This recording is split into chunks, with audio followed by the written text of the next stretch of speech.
Believe it or not, but I always have been the type of person who attracted deranged people.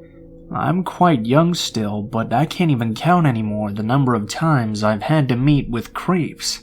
This one, however, I'll always remember for several reasons.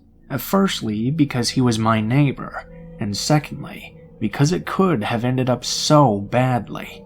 I first met him when I moved into my actual apartment. It's in a nice house divided into 5 separate apartments. Mine was on the first floor, his was on the ground, and I had to walk in front of his window to get to the front door. At first, I didn't mind him very much. He looked kind of creepy, but everyone can look creepy every now and then. Well, he did get angry at my brother for only walking in front of his window, but he never was aggressive to me. Plus, I spent most of my time studying, and was usually back at my place pretty late anyway. Life was going fairly peacefully. I had finished with my studies and gotten myself a diploma. I found myself a great partner, and I would have had everything to be happy if it wasn't for my health. It was declining, nothing life-threatening, but I had to stay at my place instead of being out working. My life was pretty much boring and uneventful, until one day, as I was tidying, the interphone ringed. Instead of answering it, I looked through my open window and saw the neighbor standing there staring at me. He was standing there in front of the door, just still and kind of threatening. I tried to ask him if he needed something. I waited there for him to answer, but after an extremely long silence, he just pushed his way in. I heard his door closing. It was weird, but I had better things to do, so I just went back to sweeping my floor. A week later, all of his shutters were closed. There was an inscription on all of them, sealed. It didn't look official, more like crooked handwriting and messy black marker. Once again, I brushed it off, as I was kind of glad the creepy neighbor was gone, to be honest. I figured maybe he'd gotten himself arrested or something. Once again, life was peaceful, and 2 months after his disappearance, a nice man started living in the apartment. A great guy, always smiling and ready to help. He had his head shaved like the old neighbor, but he was very chubby and extremely friendly. Everything was really good for a year, but then things went down, and oh boy, how ugly it got. I would usually say hello to this nice neighbor. He would politely ask me about my day, my partner's day, just any random thing. That day, though, he didn't say hello when I passed by his window, like he usually does every time. Instead, he was just sitting in this chair, staring at me with dark eyes and following my every move. I still waved at him though, smiling. I figured he must have just had a bad day. Since then, though, he would pass daytime sitting in the dark, just staring through the window. At night, he would blast this metal music while he laughed and screamed like a maniac. At this point, neither me nor any of my other neighbors could sleep. We kept calling the police, but they didn't really care about some noise. I don't know when exactly I figured the nice neighbor was the creepy neighbor, but when I did, it left me with a sour taste in my mouth for some reason. Probably because I knew for sure he had a history of violence and fights gone bad. Then one day I was at a friend's for a week. Since my partner was working, he was keeping our apartment. I was shopping with my friend when I received a message that made me shiver. The neighbor had let himself into our apartment. My partner had not noticed he had left the door unlocked, and the neighbor just climbed the stairs, opened our door, and forced his way in. I can't say exactly what happened, since I wasn't there, but apparently he wanted to shave my partner's hair and eyebrows. He was completely delirious, having a hard time talking and just saying complete gibberish. My partner managed to get him out and close the door, thankfully. He was merely amused by the whole thing. When I got back, though, things were starting to get worse. At first, he would stop me and my partner in the street, completely gone, telling us how the only reliable source of information was our toaster. Then he started to corner me. He would wait for me to almost reach the door and violently burst his open. He would then tell me how I shouldn't go out, how I should never trust anyone but him. It was clear as day how bad his mental health was, as his speech was getting more and more slurred, and he would take long pauses while staring off to the sides. During 2 weeks, he managed to corner me 4 times. Not much, huh? It was the only 4 times I was going out alone in those entire 2 weeks. This period of time was awful. I couldn't leave my apartment alone. I couldn't live my life like I wanted. I just stayed locked in my place waiting for my partner to come. Even with precautions, I somehow kept meeting him, and the more I saw him, the more uneasy I would grow. For weeks, it felt like being a hostage in my own place. I should have called the police. As our encounters grew more and more regular, he began to grow more agitated. He would fidget, look all over, and get closer every time. There was a point even when I could feel his moist breath on my skin. Honestly, I didn't know what to do. I was too terrified to call the cops because of all of our neighbors being on vacation. I was afraid that if I called them, he would try and hurt me. Until this day. I had to meet my boyfriend at a bar near our place. My first mistake was leaving a long time after my partner. I quietly climbed down the stairs, didn't make any noise when I opened the door, and tried to sneak my way past his window. When he saw me, he opened his window, and for the first time since what seemed like forever, he spoke to me in clear speech. "Don't go outside. Stay at home. If you need anything, just come to me or go out Monday at 7 a.m. I frightfully agreed and smiled at him, my hands gripping on my purse. I looked at him closing his window, and I waited for him to turn his back and start walking away. When he saw me walking, he screamed, "Don't fucking go!" I saw him reaching out for his door, and I felt my blood running cold. I was nothing compared to him. I had no strength. I was just a still quite sick person against this massive man, so I ran. I ran for 2 minutes to the bar, passing bystanders who I'm sure stared and gawked at me. I ran for my life, and kept running like this until I saw my partner and our friends at the table, and then I just cried. I collapsed on the chair, and cried for 3 minutes straight. Later we all went back to our home, our friends hiding me. My second mistake of that day was to convince the others that it was safe for them to go to the theater just 3 houses away from the apartment, that I would be fine since I wouldn't go out. Well, they left. It was hot, so I opened the windows before turning the fan on. There I was, quietly spending my evening, sipping on some iced tea and watching stupid videos, when someone knocked. I knew who it was. There was only one person to pounce on my door like the maniac he was. I didn't answer. I just froze on my couch. The only thing I was able to think about was that this thin door was the only obstacle between him and me. And then he started screaming. I didn't get everything he said. The fan was covering much of the screaming, but I could still make out some intermittent words. Children of the devil, trust, open the fucking door, and the worst one, you'll burn. Then there was this laughing, straight out of a horror movie. When I heard him laughing, it dawned on me how alone I was, how we were the only 2 people in this whole house, how he could just snap the door open, and God knows what he would do. I found the force to get up. I went to my bathroom and sat behind the door, and then I cried again, trying to muffle out the screaming and laughing. I texted a friend who convinced me to call the cops. This time they answered. I called too late though. He was already back to his apartment by the time they arrived. 3 polite knocks. I let him in, trembling. There were 5 of them, one of them on the step of another apartment.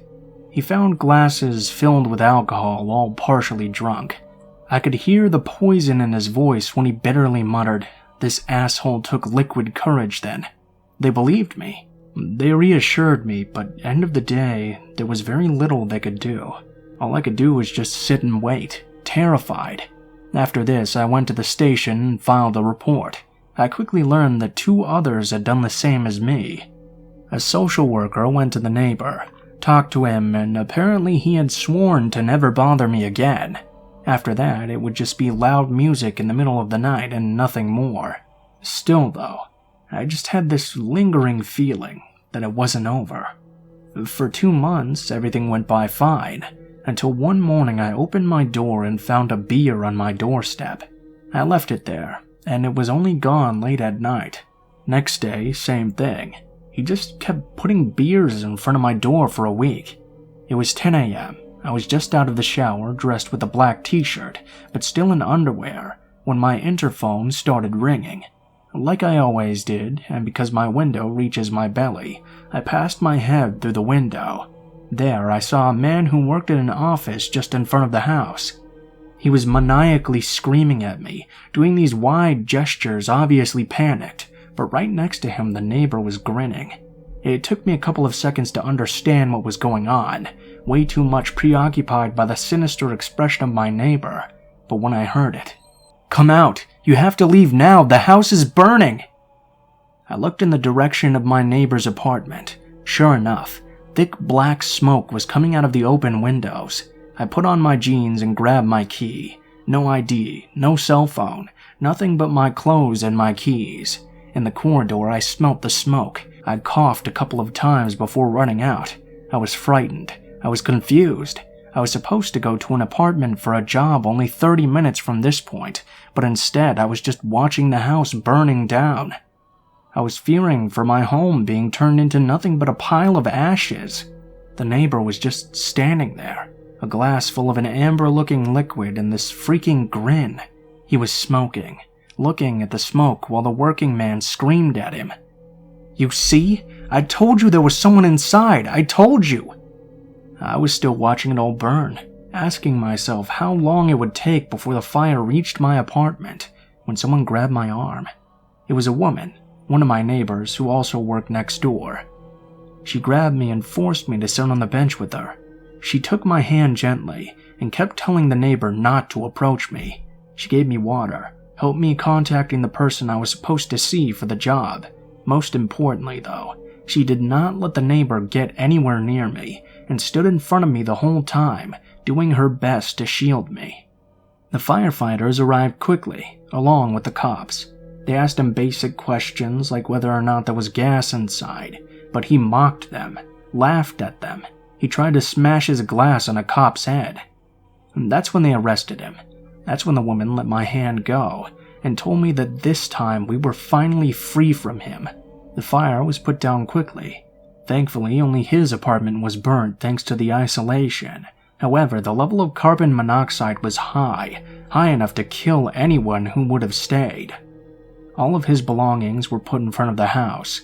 Inside, the wall of the corridor, so white when I had left, was gray, and every place a screw had been had left a black stain on the walls. It smelled like smoke, burnt plastic, and wet ashes, but all the people were fine, thankfully.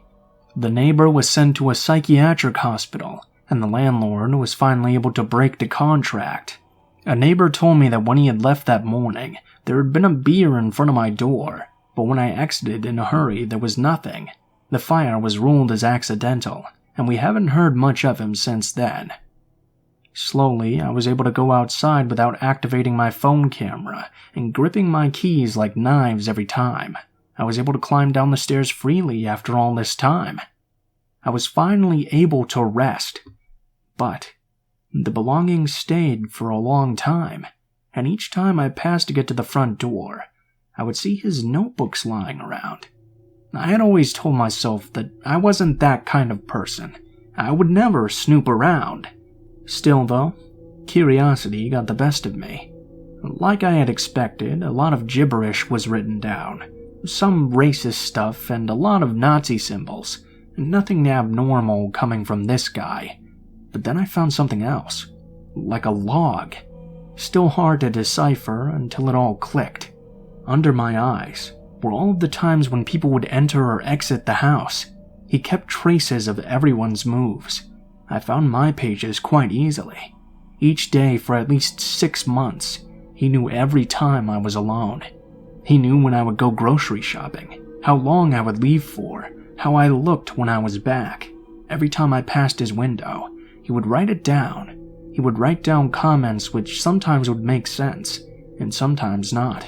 And most importantly, when the fire started, he knew I was still inside, and he knew I was the only one left. I closed the thing and just went to my apartment.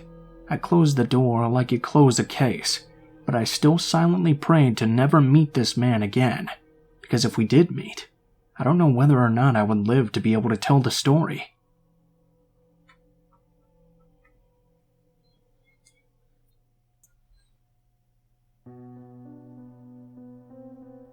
About 5 years ago, I was volunteering in a listening service that was aimed at helping children up to 18 years of age. A lot of training was required for this role, even though it was an anonymous phone service. If a child presented with a dangerous situation, and we had their permission, then we would call the appropriate authorities, e.g. the police or social services. After a few weeks, I was feeling pretty settled in, and I had taken many calls. The vast majority were just kids joking around, but there were a lot of tough calls too. Most evenings after I had finished my shift, I would feel so overcome with emotion that I would have to fight back tears on the way home in my car. Having a small child of my own, it often made it that much harder to forget about. One phone call in particular really startled me, and to this day I often still think of it. It was about 9:45 p.m., 15 minutes before my shift ended. I was just sitting around. I hadn't taken a call for over an hour, and time seemed to be moving very slowly. All of a sudden my phone rings, and a petite, soft female voice says, "Hello?" I introduce myself, giving a fake name as I always do, and tell her a little bit about the service, and what we do and what we would do if someone was in danger. She almost immediately says, "I need help. I'm babysitting my younger sister. She's only 2 months old and I'm 9. She's diabetic and she's turning blue. My mother and father are gone. I don't know what to do. Please help." I felt as though all my training had gone out the window. I was panicking, but tried my best to keep my thoughts clear and my voice steady. "Go outside and get help. Go and knock at a neighbor's house and call the nearest adult you see," I insisted. The little girl talked me through her steps and said she had the baby in her arms and was out in the street, listening to the noise of traffic and the sound of night air. My heart was beating so fast, aching to know what was going on and feeling helpless. I could hear the little girl speaking to someone, but I couldn't make out what was being said. Next, a lady came onto the phone. "I have them. Hello? Hello? I have them both. I'm going to take them to the nearest hospital." I thanked the lady, and she told me that help was on the way. I ended the call, and once I had gathered myself, I informed my supervisor. She was as shocked as I was when I gave her all the details. She called the hospital in my area that the girl had given me, and she also called the police. After an hour of filling in the mandatory documents, my supervisor followed up the inquiry about the call we had received, and they said that they had no such cases.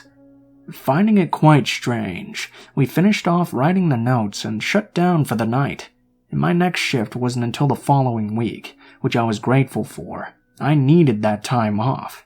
When I returned after my week off, my supervisor called me into her office and informed me that she had gone through my notes on the call I had received and gone through and searched the system for similar scenarios and keywords. She told me that every caller has a profile, and the girl who had called was a very frequent caller. But she wasn't a little girl. She was a lady in her early 30s, hidden away in a psychiatric hospital.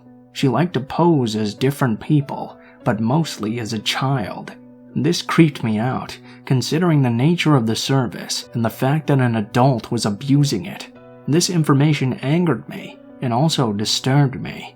I felt silly and naive, as I had believed this girl's story. Over the next few months, she would call several more times, always under different descriptions, posing as a vulnerable person in distress. I wasn't there for much longer, but that story always gives me the creeps whenever I think about it.